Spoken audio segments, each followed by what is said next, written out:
The advice and opinions expressed by the host of Autism Live and her guests are meant solely as suggestion and should not be in any way construed as child-specific advice. The Center for Autism and Related Disorders advises working with a board-certified behavior analyst who has experience with autism before starting any intensive behavioral intervention. Any choices you make in determining your child's treatment are completely at your own discretion.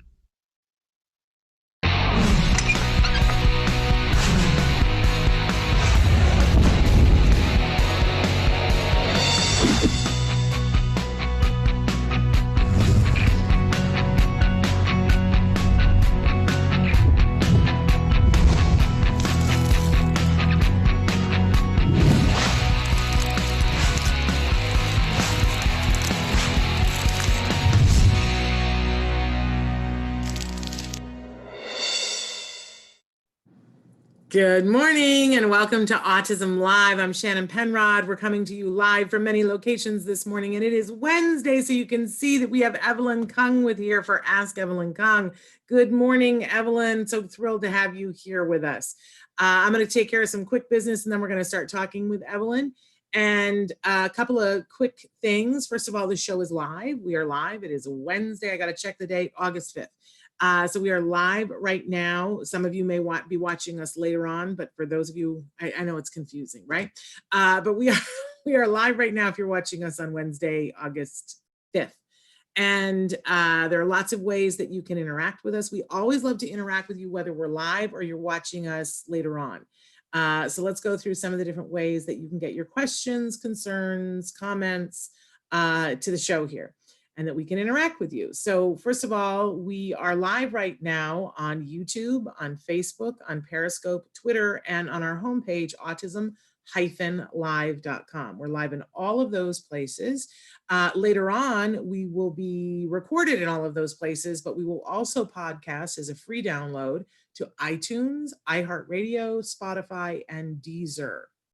We are getting ready to launch on a couple of more platforms. By the way, we can be seen on BronxNet TV.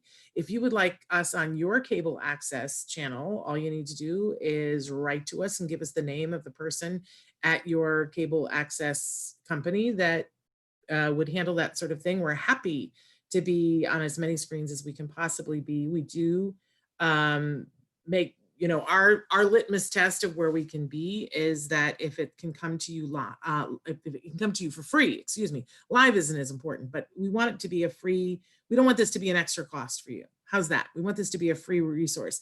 And what we're about here is providing information and inspiration. That's really what we're all about. And we're going to have a lot of information and inspiration for you in just a few seconds. But want to remind you that you can also reach me if you have a long question or something that you don't want to put out in a format where other people can read it. You can write to me at s.penrod, P-E-N-R-O-D, at autism-live.com. I love to hear from you. All right. I'm saying hello to a couple of people already. We're saying hello to Amanda and Bonnie. Good morning, ladies. So thrilled to have you here with us. And we also are thrilled to have Evelyn Kung with us. You know that it's pretty much 50-50 now, whether we're doing Ask Dr. Doreen or Ask Evelyn Kung. They're both fabulous. Evelyn is such a wonderful resource in the field of autism, and I know you guys all love her and what she has to share with us. We do have to give you the disclaimer that there is no expert in any field, let alone autism, who could give individual specific advice in this format. They don't have eyes on the situation. They don't have enough information. So you're going to write to us right now in any format that you like and tell us what's going on. You're going to be as specific as possible. And you're going to know that Evelyn, brilliant expert that she is going to give you information of a general nature. And then you need to take that information home to the experts that are in your area and have eyes on the situation, and hopefully have more to share with them. Hey, I'm saying hi to Parker, Helen, and thrilled that the rest of you are here with us. Write into us if you want us to say hi. I always say I feel like the romper room lady. I see Bonnie, and I see and I see Parker, and I see Evelyn. Evelyn, good morning and welcome.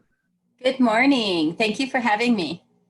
I'm so thrilled that you are here. And since we've already had a question come in live, I've got a bunch of questions from before, but I'm going to go with live because that's what I'm going to do. When my son wakes up around 4 a.m., sometimes he says different words with no sense. And the more that he feels awake, the louder he gets. I've tried to tell him to be quiet many times and show him his dad and his sister sleeping so he can grasp the idea that they are sleeping. What can I do to teach him the meaning of quiet or silence?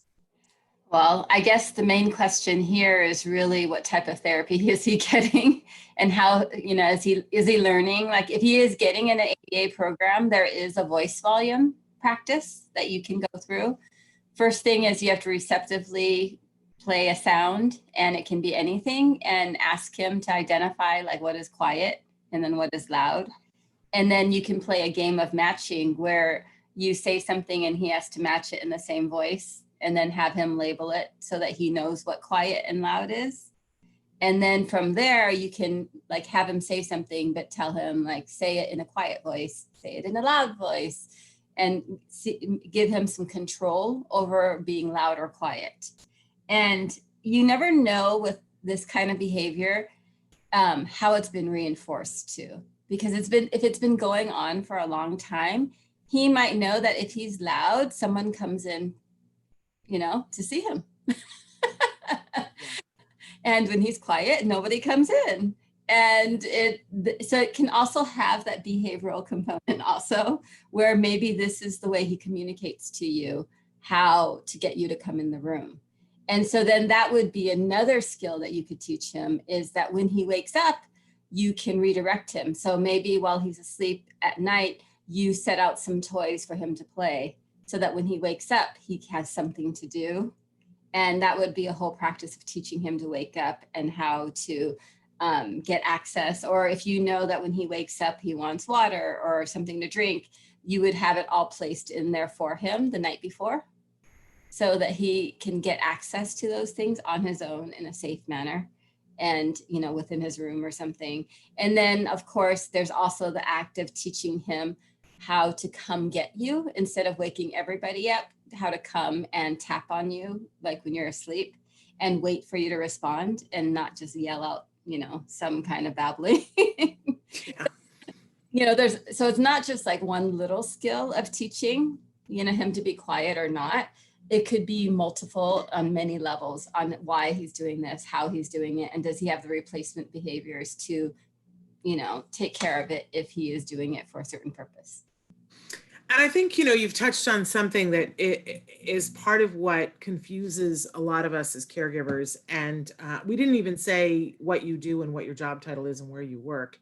So maybe we should take a second and talk about that. And I will share what my credentials are, which are this long. But what is your job title? What do you do? Where do you work? Let me just say you have the mom credential, and that counts for a lot. Okay, that's on the job learning. It certainly is. I've always said if there was a CLEP test for credits for a parent of an individual on the autism spectrum, I want to test out of the college. I want to get the degree with just the CLEP credits. Okay, exactly. But for you, what's your dealy wheely? So I am a BCBA, but I've been doing this a lot longer. I predate. My experience predates the BCBA. So I've been doing this almost 30 years now, and came into it kind of just accidentally. But I don't know what my current title is. My current title, I think, is Senior Director of Clinical Systems at CARD, at the Center for Autism-Related Disorders. But my job for the last 10 years has been the Clinical Director at CARD. And what that means is when supervisors, or if there's a problem behavior or just some skill that they're wanting to teach and they don't know how, I help the supervisors, or the parents will come to me and say, hey, there's this thing we're trying to work on, and we've tried all these ways, what can we do? So half my job is still pretty much consulting with families across the board, so across the country, and on different levels. And then I also am in charge of our skills curriculum, which is a curriculum that is, it's not, It's made for people with autism, but it really is with the idea that, hey, this is everything you need. If you wanted to teach a child and the child was able to learn everything in the skills curriculum, they would be able to function independently. And There we go. so, So I thank Evelyn for taking the time to be with us. And as I'm a parent, if it wasn't apparent to you, I am a parent of an individual who was diagnosed with autism at 2.5. And I am always thrilled to be here because what we went through, you know, I got very lucky and I'm aware of it. And I try to be in that grateful space of awareness where my goal here always is to give back. I have karmic debt to pay down. Let's put it that way. That I really lucked out that my son, I literally tripped across a family who was a card family when I was having to decide what to do. And it opened up my life and my world to the possibilities of what our kids on the spectrum could do. And we started our really intensive quality ABA program with CARD. And, you know, I'm very fond of saying here because it's the truth, we got our son back. That is what happened.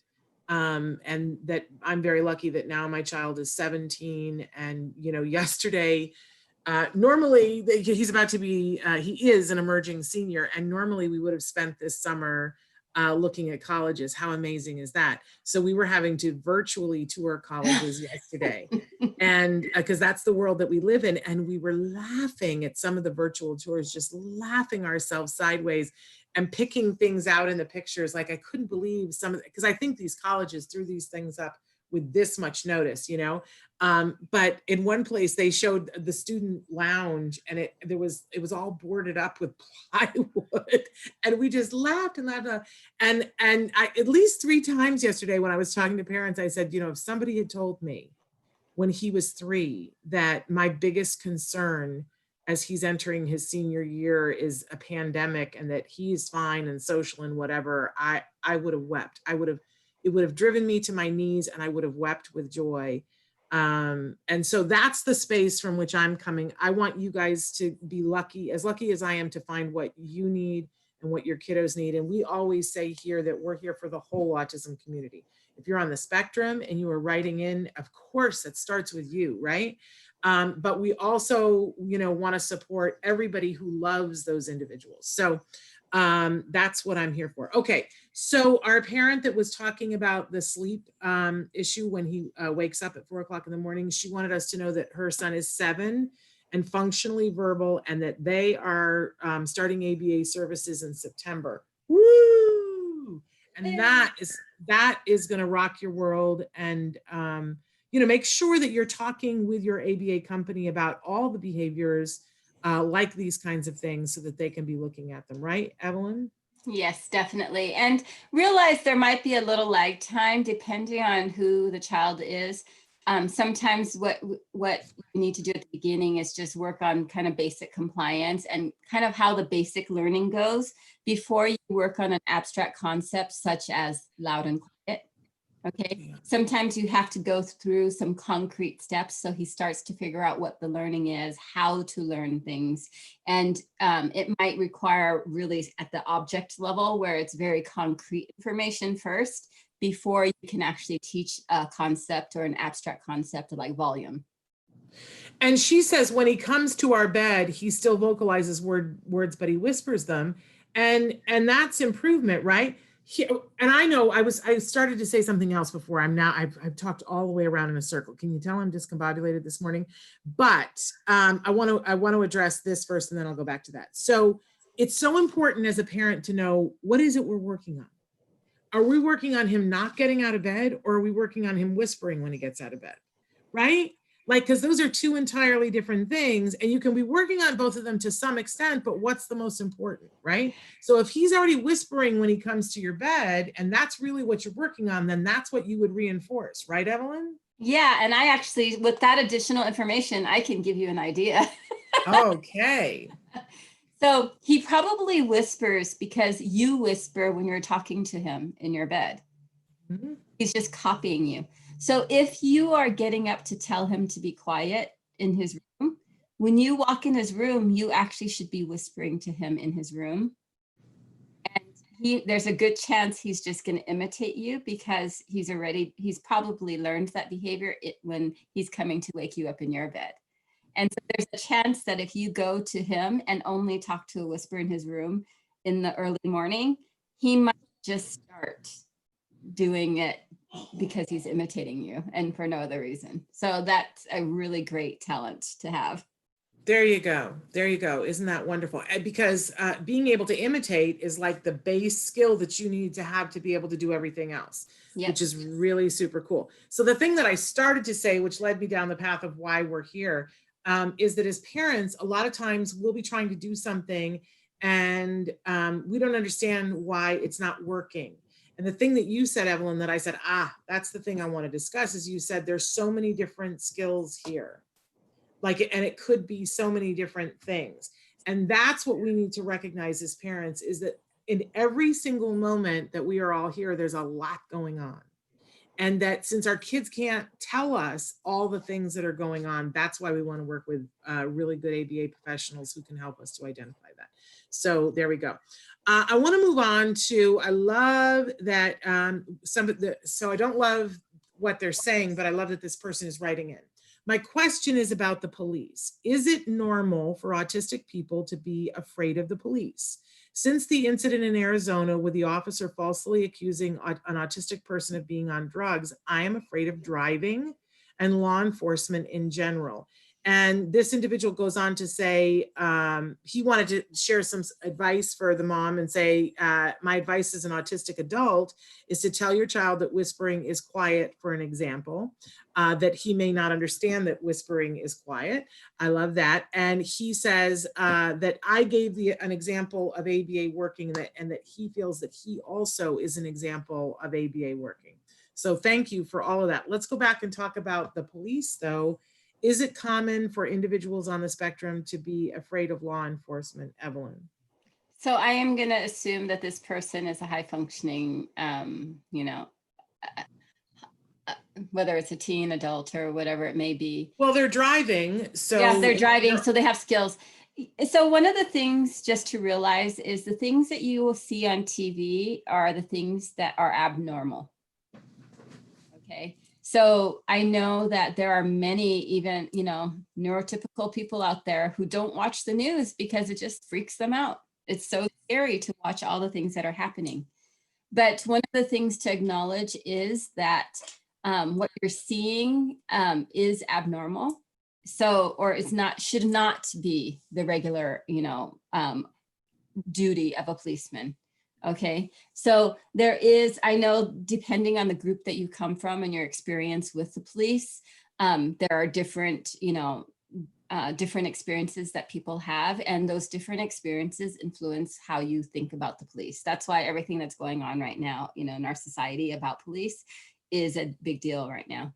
So there are a few different things that you can realize is that, as long as you're following the rules and if somebody pulls you over, if you have someone in your life to teach you how to practice talking to a policeman for, like, let's say they pull you over for something that, you need to explain the basis for why you are doing things. You need to listen to them, make sure the policeman's able to explain why he pulled you over or why he stopped you or why he's interacting with you. But then you also have to give your reasoning, like you need to, it's really a good thing a lot of times that helps policemen is just to tell them, you know what, I'm really afraid, I'm on the autism spectrum. So I don't understand a lot of social cues that maybe you think you're telling me. So please keep that in mind when we're in this interaction. Like there's a lot of if you can give that kind of preface and do it very respectfully, a lot of people will just immediately start to help you. Okay. And you don't want to use it as a crutch. But the thing is, in that period of time, you have to tell them, maybe they don't know what autism is. So that's why I always tell people, and I tell this to parents all the time, is if you are telling your child that they have autism, it's better to tell them what they're not good at or what they're missing socially. Because if they come to somebody and say, I have autism, this is why I can't, that's why I don't do it, it becomes a crutch. And if the person hasn't had experience with autism, they don't know what that means. So it's better to say I have really a hard time reading faces and reading social cues. So I might come off rude or inappropriate, but I don't know I'm doing that. And, you know, so if you can tell the person, you're basically educating them a little bit about how you communicate before, right at the start of your interaction, it will help people work with you, because they're, you know, it's not, you're not using it as an excuse, but you're basically telling them, hey, look, this is how I function and this is what I understand. And I know that I miss certain things, and I'm not doing it on purpose, you know. And if you tell people that, a lot of people will work with you no matter, you know, who they are. It doesn't matter if they're police or a peer or, you know, a friend out there or an acquaintance that you see in a grocery store, you know. It's important to tell them that, you know, like what your limitation is right at the beginning, so that they understand, like, hey, okay, I'm going to work with you on this, you know. And of course, there's going to be people who are not nice and who won't, you know, consider it. But for the most part, I usually, with the individuals we work with, if we teach them how to do this nice right at the beginning, and it's important it's at the beginning, most people will work with the person. Yeah. The fear shouldn't limit you from engaging in society. And yeah, I have a couple of resources for you too. There's a film called Be Safe, the movie. And it is really meant for kids that are probably 10 through maybe teenage years. But I learned things from it. I learned things from it about how we interact with the police. It is made by Emily Island. And all the actors in it are actors on the spectrum. All of the police and first responders in it are actual police and first responders. And there's a curriculum that goes with it to teach both police and other people how to appropriately respond when the police are there. So if you need curriculum or a video to watch, I highly recommend it.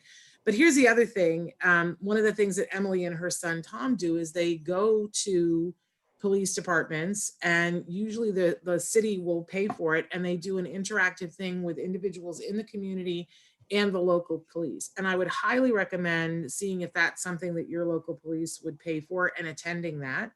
And if you feel that you can't do that, you know, my son grew up in the same town that Emily Island was living in. So I didn't have to do all of that with my police. All I had to do was call the police and say, hi, can I bring my son over to take a tour of the police department? And they were excited. And because I said, he's on the spectrum. I don't want him to be afraid of the police. I want him to understand who you guys are. And they were so excited. And I know we did that with the fire department. If you as an adult said, hey, I'm an adult on the spectrum, is there any way that I could come over and, chat with you guys? I just think that they would be so interested in that. I'd like to believe that. And I know that Emily and her son have done a lot of work in Arizona as a result of the incident that you're talking about. It's so scary, right? I just want to remind everybody that it's also scary for the police. They don't know what they're dealing with. And unless they know, they have a default that they go to. And it really is incumbent upon all of us that we educate them. I think you're in the catbird seat for that if you were to go over and have a conversation with them, they would be like, oh, this is an adult on the spectrum. I've met another adult on the spectrum and they are not alike. And even that awareness could change somebody's life. What a cool thing that could be. I'm getting chills thinking about it. So anyway, I hope that I don't want you to be afraid of the police. You may need them at some point. Okay, I want to move on to, this is coming from a card parent. My son has stereotypic movement disorder, and he doesn't engage as much during therapy hours, but he engages in stereotypic movement when the therapists are not in the home. I use DRA as well as DRI. However, I'm still not able to get him to stop at times. He also has non-compliance, sometimes severe, sometimes age appropriate. But yesterday, our BCBA told us she needs to fade 5 hours. So instead of 20, we will be getting 15 once she submits it to insurance. Why reduce hours? I just lost my place. Why reduce hours during a pandemic is a big question. An even bigger question is, why not increase hours when the main reason we started with CARD is the stereotypic movement? And then she goes on to say which office the BCBA is with, but they've only been with cards since April, and she's concerned about why are we reducing the hours. I would be too. That's valid. It's very valid. So there's so many different layers there. I would tell the BCBA, like, what is your medically necessary recommendation for me? Like, son, because she shouldn't be reducing just because insurance is telling her to reduce. Maybe a supervisor or somebody is telling her needs to reduce. So then what you need to focus on is, since your funding is health insurance will fund according to the medical necessity. There are some health insurance that don't see stereotypic behavior as medical necessity. And they see the medical necessity being more of the challenging behaviors like aggression or noncompliance. If his noncompliance is still really high, that might be enough. But the thing is, you have to think about the replacement skills that are missing. And if those replacement skills are medical necessity items, you really need to talk to that BCBA and say, like, which of these are medical necessity? Are there other skills that he's missing that, fall into that deficit of medical necessity that makes him fit into the autism spectrum? Like, because her report needs to show all the medical necessity items. And just stereotypical behavior by itself does not work, I have to say. But usually, I mean, there are studies out there that tell you functional behavior and stereotypical behavior go hand in hand. When stereotypical behaviors are high, that means functional skills are low. And it'll go back and forth. When functional skills are high, you have lower stereotypical behavior. And that's probably why during sessions, the stereotypical behavior is lower. What they're concerned about is if it's higher outside, that means he's missing some kind of probably a social communication skill that will replace that behavior outside of therapy. Does he have all those skills that he needs outside of therapy? A therapy session is very structured, and it's one-to-one, and it's high. It's 1-to-1 ratio, right? There's one therapist and one kid, and that therapist is pretty much structuring the whole time as they're working. But outside of session, you should have a real conversation with the BCBA about what outside of session looks like, because there can be a lot of deficits there that they just haven't programmed for yet. And that is a concern. So your health insurance funding is guided by the medical necessity of what autism is. And if you have questions about that, you can go online and just search and see what the diagnosis of autism is and see what your child is not doing and bring that to the BCBA, because she just may not know. Because I love our parents on so many levels, but we do have some parents who are so positive, and that positive actually hurts them about their child, because they're reporting good things. And of course, as a parent, I always want to talk about the good things my child's doing. And I don't really want to focus on what they can't do or what they're not good at. But for the purpose of ABA, you need to think about, if I wasn't here and this child was on their own, what skill is missing? And be able to communicate that, have that discussion with the supervisor about, what that's like. A lot of times when insurances go back to the supervisor and say this kid's too high functioning, I'll usually look at I'll look at their skills account, and I'll look at the assessment protocol that's been filled out by the parent. And I right away, usually I can spot the inconsistencies. Like the parent says, this is a real example from last week that I was reviewing with the supervisor, where I looked at, it was on the Vineland protocol, which is an adaptive behavior. She gave the child a 2 for all toileting needs, but then in the problem session, she wrote about how he has trouble with nighttime toileting and all these things. And it's just that I think he probably uses, his toileting is probably fine when she's there. It's just that you can tell by this other behavior that she needs to remind him and do all these other things. And she just does it. And a lot of parents just naturally help their kid without thinking of it as help. And that 2 should not have been a 2. It should have been a 1, where he sometimes is okay and sometimes he's not. And that alone, I had to go back to the supervisor and said, you actually need to review some of these items, sit down and talk to the parents, because I can tell they're filling this out of like what they think he's good at, you know, versus what is actually happening. And, but have that conversation with your BCBA. And if your BCBA is very insistent that they need to reduce, you can ask for their supervisor or QA to hop in and give some, give some suggestions to what maybe needs to be worked on, or just talking to you and just figuring out like, where the deficits are and how to put them, how to frame them in your report.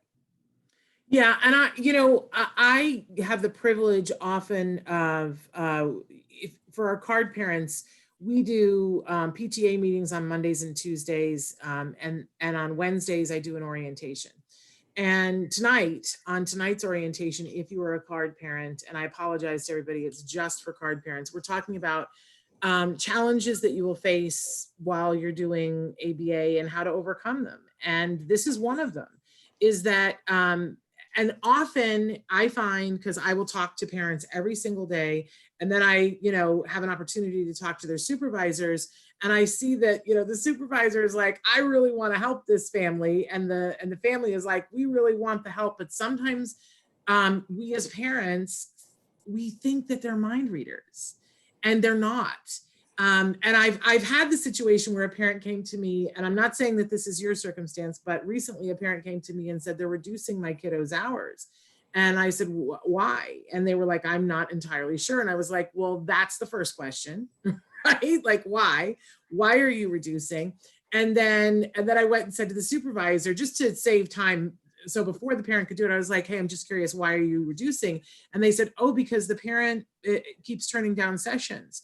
They're doing dance classes and they're doing Little League, and so we fill out this schedule for them, and they are never using all of their hours, and we can't continue to keep those hours open for them. And I was like, well, that makes complete and total sense. Went back to the parent and said, why aren't you making yourself available for all the hours? And they were like, well, because we can only do dance class at this time. And I said, okay, well, this is a choice then. Do you want the ABA or do you want the dance class? Well, I want the ABA. Well, then for this period of time, you may have to forego the dance class. And the parent was like, well, no, I want different hours. Well, I love you all, but you can't have everything, right? You can't do ABA at 3:00 in the morning. And just like I said, can the dance class be at another time? Well, no, because that's the only time they're giving dance. And the poor parent, it took them a really long time for them to see that card, and all your ABA providers, they're only available during certain hours, just like the dance class. And that here's the empowering reality, is that you get to choose, but you have to choose. And if you choose the dance class, no harm, no foul, that's what you chose, but you don't often, if you get to have everything, you're very, very lucky, and I don't know you. Right? So, let's look into it, but make sure you communicate to the supervisor, no, I really want those hours. We're going to prioritize those hours. I want those hours. What do you need from me to make those hours happen? But don't get your hours reduced during a pandemic, especially if you don't know why. Okay, we got a couple of things here. I want to address this one question. Do you recommend a speech pathologist for a speech assessment that was granted by the school in Southern California? So do you, And I know this, this parent, I know this parent.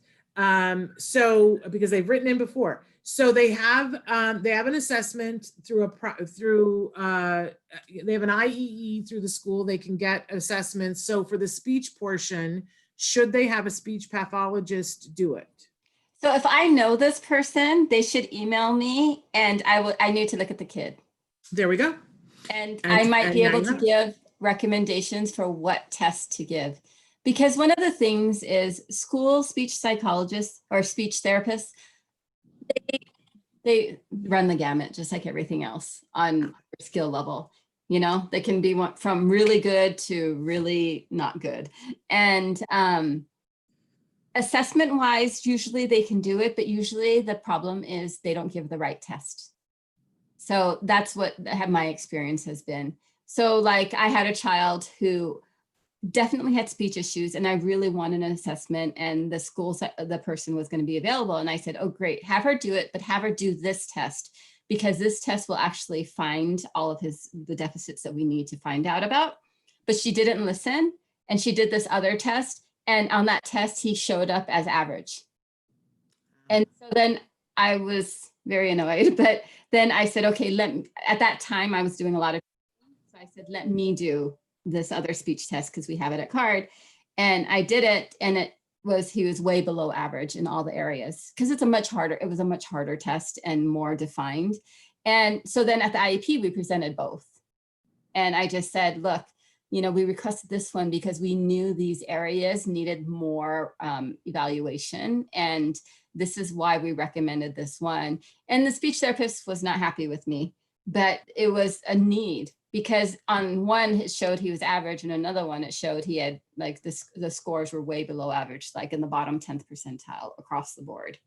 And so it really matters what type of testing they're doing, and it really depends on the kid.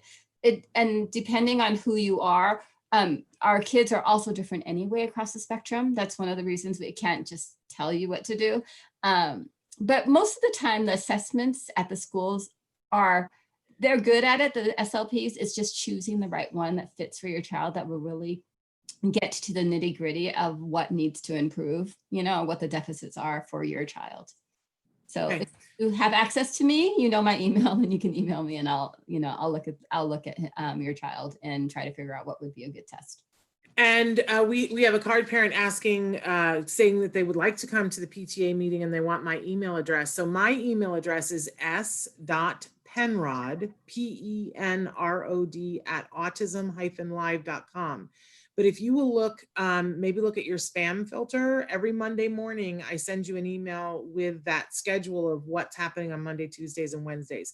I send it so that it gets to the East Coast at 6:30 a.m. So do the math on which time zone you're in. So that it's first thing in your box on Monday morning. But a lot of times until you whitelist it, it goes to your spam. Try to undo that. Whitelist me, because I try only to send you stuff that is useful to you. But happy to have you at those meetings and happy to talk with you. Okay, so somebody else wrote in about the police subject, and they said it's so hard to think that we have to prep our children for these interactions, especially with the police. I had a very hard time with Elijah McClain interaction.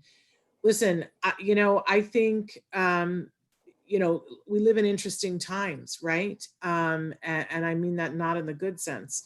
And I think there are a whole lot of people who are afraid of interaction with the police for various and sundry reasons. And I know a lot of people got fatutzed with me when I was so adamant that we talk about this last month. But I think we have to keep talking about it. I think we have to keep talking about Black Lives Matter. And when folks say to me, but this has nothing to do with autism, it's like, I don't even know what to say, because it has everything to do with autism. First of all, there are a lot of individuals who are on the autism spectrum who are every shade of brown there is, right? So of course it matters that we talk about this. But beyond that, we live in this society, and it should matter to all of us anyway. And that some of these issues we are seeing across the board for people with disabilities as well, including autism. I think it's very much all of our fight. And I do think that, we need to be proactive in every way that we possibly can. We've got to teach our kiddos, how do you interact with the police? And I love Be Safe, the movie, because it doesn't vilify the police.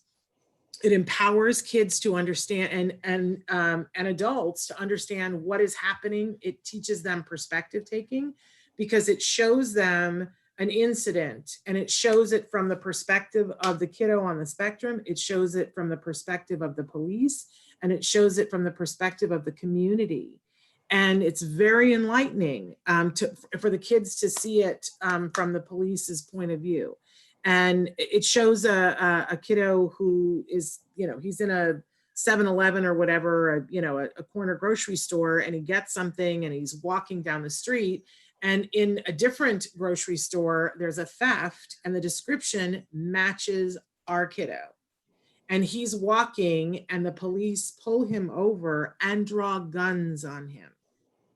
And it shows, you know, that he's totally innocent, that he's done nothing wrong, but a gun is drawn on him, and what to do.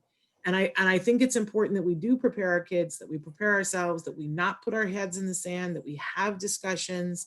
I also wanted to say, we've featured somebody on the show before, an inventor who has made a thing that goes on your dashboard if you're driving with autism, that you don't have to reach to take anything out. It adheres to your dashboard so that if someone is standing looking in your window, they can see it. I am a driver on the autism spectrum. I have this, you know, like it's a sticker that you can put on your dashboard.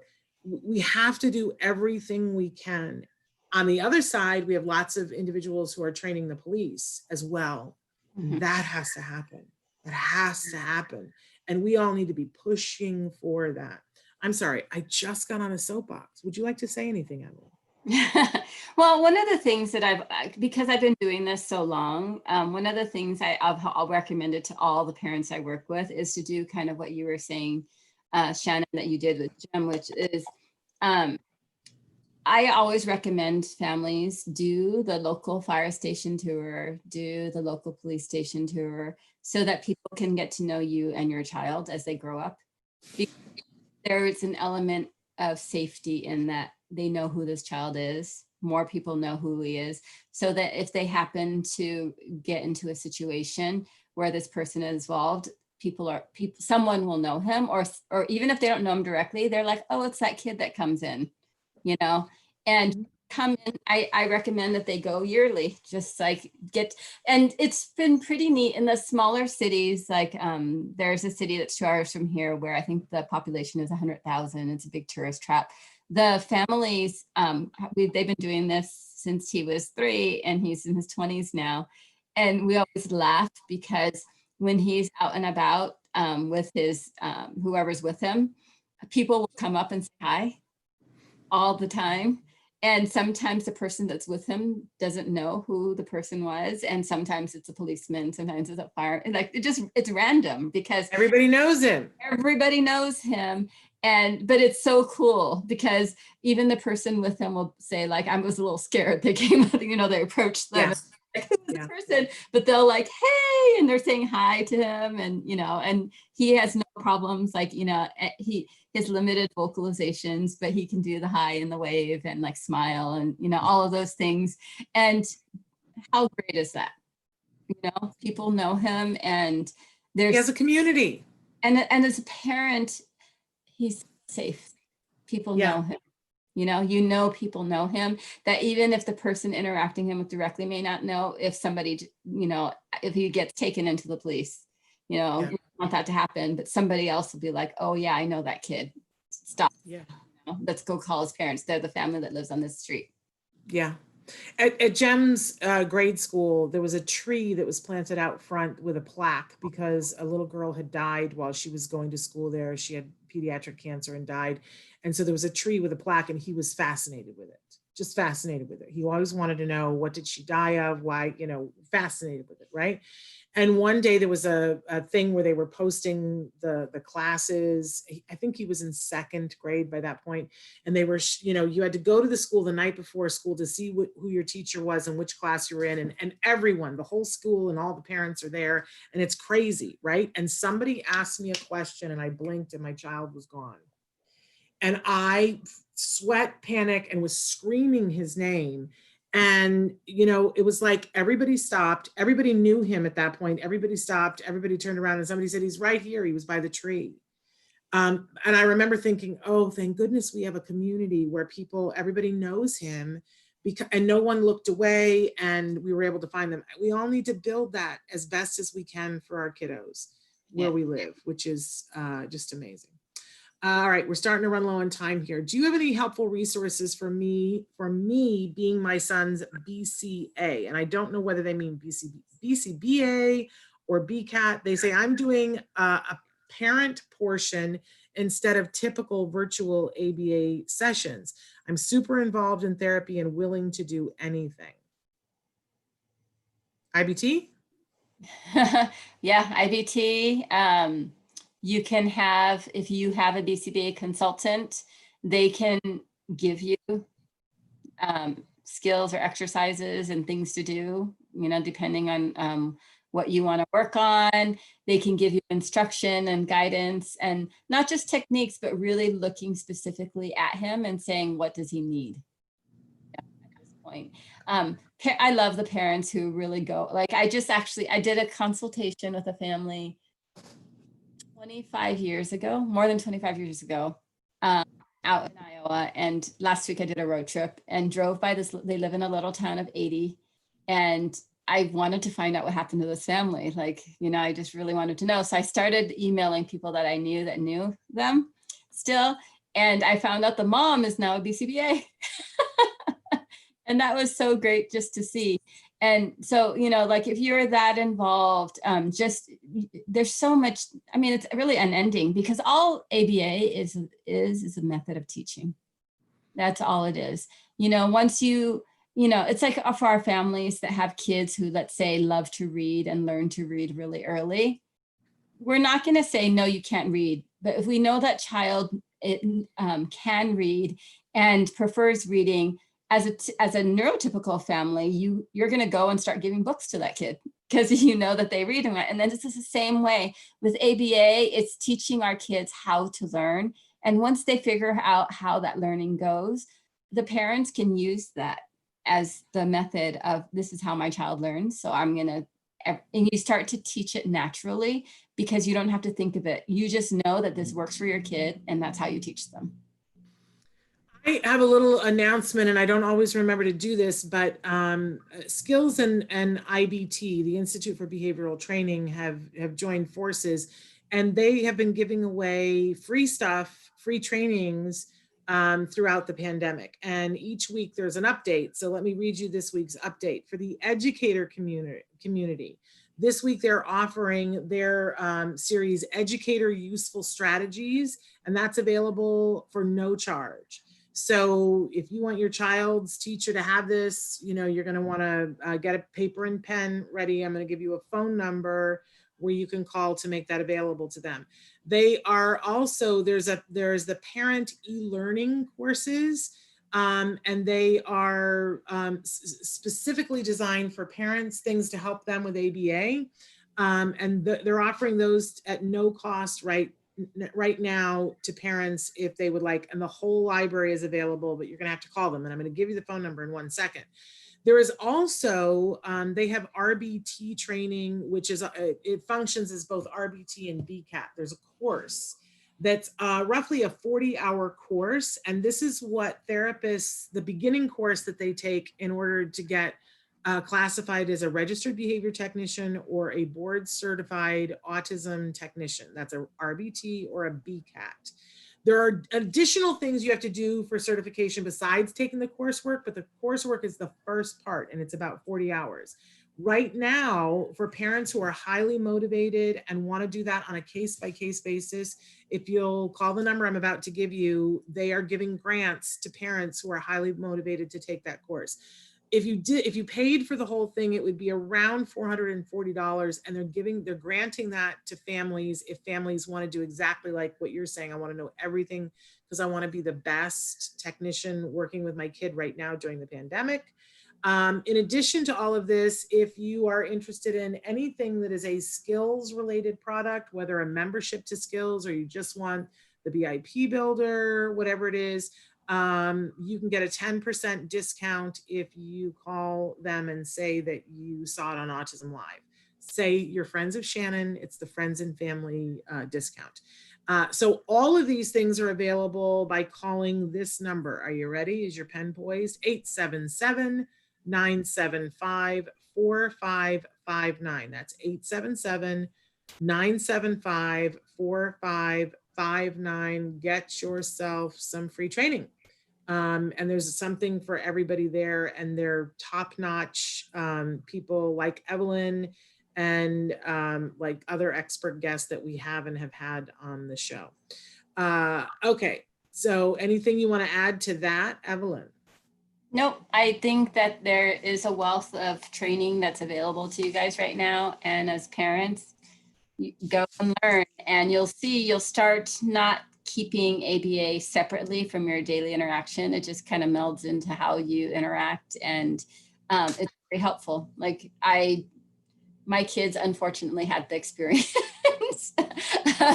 of learning a lot of ABA without trying.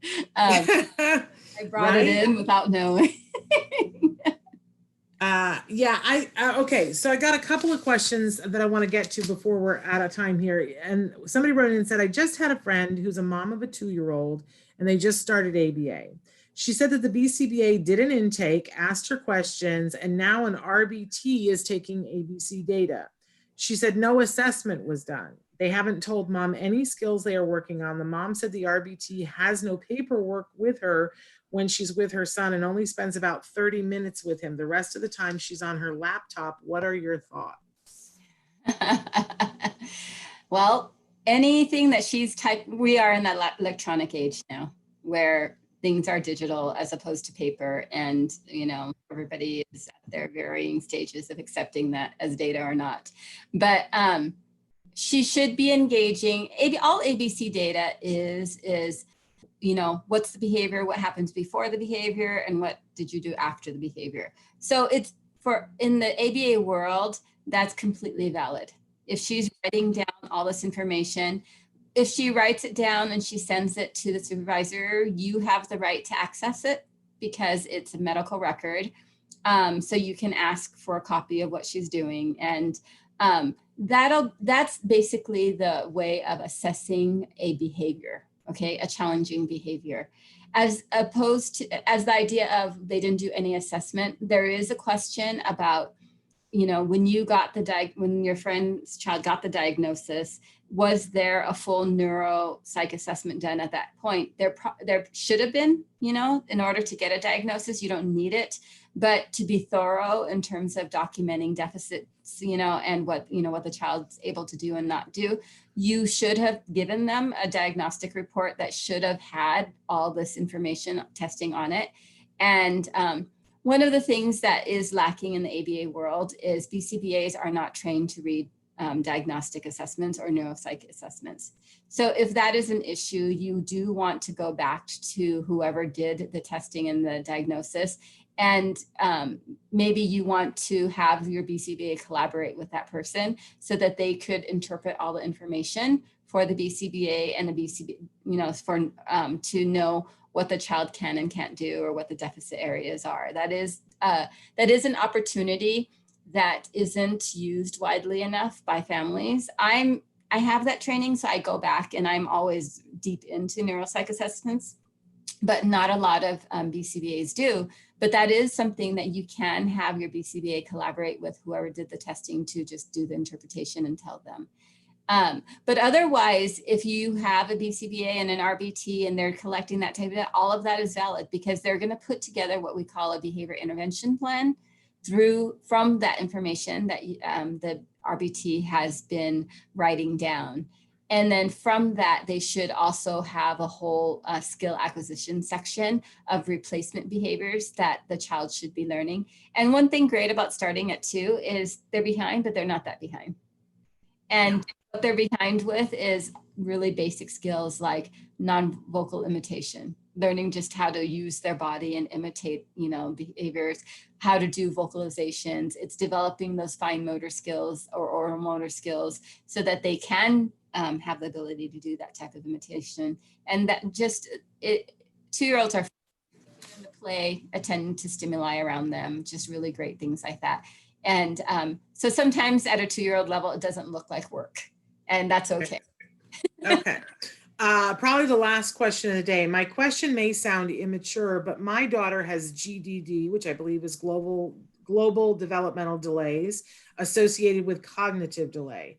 So she's not considered autistic, but a lot of similarities exist. But when it comes to therapy, she misses out on ABA. It's so frustrating because she is 7, but only 2 cognitively. But correct me if I'm wrong, Evelyn, we're seeing more and more families that are getting a prescription for ABA with diagnoses that are not autism, but where the child could also benefit from ABA. Am I wrong? You are right, but it's also dependent on the state you live in, on that recognition. So there's ABA is a pretty new field. So there isn't a lot of research about helping other populations. There's more now, like for the ADHD realm of folks, there was a research article that came out, I think like 2 years ago, that said behavioral training progress was equivalent to medication progress.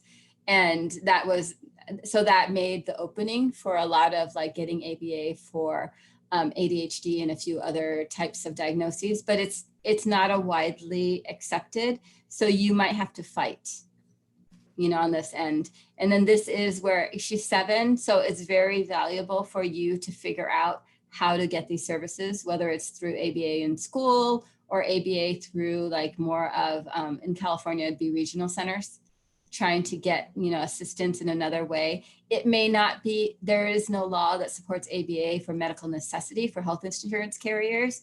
But if she has enough symptoms that resemble autism, we have had a few insurances be okay with it, but that's only been in California. It's been nowhere else. But I also want to say to this parent that, there were many years when insurance didn't cover ABA, and there were families that didn't have an ABA provider, and they trained people and they did it on their own. And it's terrible and it's hard and it's, it's unthinkable, but they did it and were very successful. So I'm going to continue to talk about, because we have a couple of questions that just came in about the IBT. But that would apply to you as well if you want to try that. So somebody said, what is the name of the company is providing e-learning resources? It's the Institute for Behavioral Training, IBT for short, but Institute for Behavioral Training, and their website is ibehavioraltraining.com. ibehavioraltraining.com. And somebody said, if I'm a parent and complete the coursework, where can I go to become certified? Do I need in-center hours? And if I am a card parent, where do I complete those hours? This is a very sticky wicket. And I know a lot of parents have written to us, and I don't really have a good, solid answer for you. You do have to do hours, a lot of hours in order to be eligible for your certification. The one thing I can tell you for sure is that you cannot do them with your own child, and you cannot do them at your child's center. We have had people who are parents, who are card parents, who have applied for a job and been hired to be a therapist at a different location where their child is not at. And those people have gone through the certification with card just fine, but they are at a totally different location. And it's like a wall gets put down between them and everything business having to do with their child. Like what do they call that? There's a wall. They call it a wall. So in any case, that is a possibility. Other than becoming an employee of card, you have to go look. Usually, you have to be somebody's employee to get those hours. I'm so sorry that people are writing questions in last minute. I have to go. I know, and I have to go too. I have another meeting, so I will try to address this. But I see that another parent has already written to that parent. But we have to go. Evelyn, thank you so much for being here. We always appreciate the time that you take to be with us. We adore you. Thank you so much. It's my pleasure to be here. Thank you so much. I'm going to say to you guys tomorrow, you can go, Evelyn. You don't have to stick around for this last 30 seconds. Tomorrow on the show, we are having Robin Yates Martinez back on the show. We've had her before from Fullerton Cares. Robin is a BCBA. She also has a diagnosis that she got late in life and has a couple of kids on the spectrum. And she's amazing. She is also someone who is trained in dance. She works very closely with Fullerton Cares. They have a dance program that they've been doing for years. She put together something called Peer Buddies so that there are teens in the community that she trains to be able to help so that it's this very inclusive environment and everybody's really successful. Well, with the pandemic, she took it online and it's available to you wherever you live. You don't have to live in Fullerton. Like this is crazy, right? It's available to you and to your kiddos wherever you live. She's going to be with us tomorrow to talk about what they're doing online and how wildly successful it is. Whether you are about to send a kid back to a hybrid thing and you want to have tips and tricks for how to learn You know, in this format for your kiddo, she's got it for you. If you are looking for something for your kid to do these last few weeks before school, she's got it for you, and it's free. So you're not going to want to miss it. That's tomorrow. You got to be here or you'll miss it. I got to go. Until then, give your kiddos a hug from me and one for you too. Bye-bye for now. Thanks for being here.